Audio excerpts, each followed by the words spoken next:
Many people think of yoga as a physical experience, as a fitness experience, when in fact it actually is, but it's more than that. It's also a practice and a philosophy. Over the 20 years that I've been working with individuals and groups and couples and children, I've been able to fuse the work of counseling with the energy practices of yoga. And so I'd like to share a couple of techniques with you today for doing that for yourself.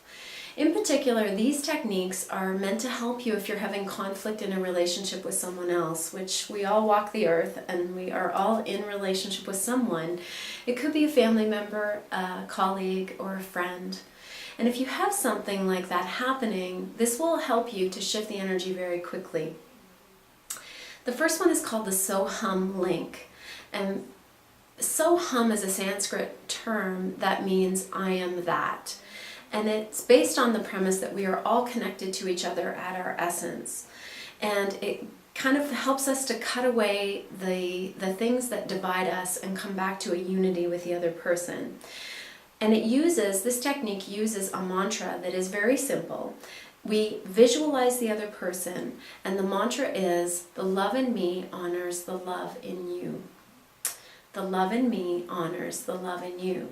Now, you don't have to use the word love if that seems uncomfortable for you in any way. I'll give you an example of where I changed the word. You can tailor it to the experience. I was working with a social work intern, a counseling intern, and she was as her supervisor, and she was going outside the bounds of the role that she had. She was doing too much. And we talked about it. I attempted to support her as best I could, but the behavior wasn't shifting, and it was causing problems in the organization. So I was getting frustrated, and I knew that I had to do something to help shift this situation, and what I was used to doing wasn't working. So I started to use the Soham link with her. And in order to do that, I had to think to myself, where can I join with this person? So yes, she's overzealous and almost doing too much, but at the essence of that, she's just passionate about her work and she wants to do a good job. And I'm passionate about my work. So what I did with her was, the passion in me honors the passion in you.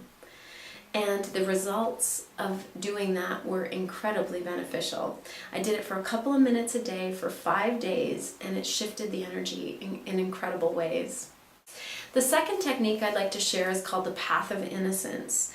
And what we do in this one is we visualize someone that we're having a hard time with as a small child. Imagine yourself in a beautiful meadow or the ocean or someplace that makes you feel really calm. And do some simple centering, like breathing into your body and relaxing your shoulders, relaxing your jaw and your forehead. And then from that place, imagine this person walking from a winding path far away toward you. And as they get closer, they get younger and younger, all the way down to age 4. And then have them sit across from you.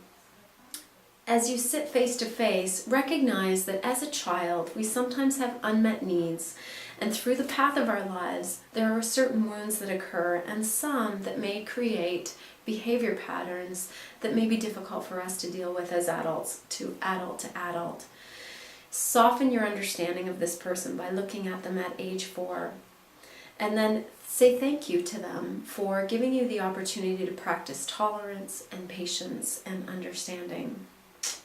Once you feel complete with that, then allow them to walk back away from the path, away from you, along the path, and grow back to their actual age. I hope that those will be beneficial for you. My website is devatree.com, and that's devatree.com. And our message to you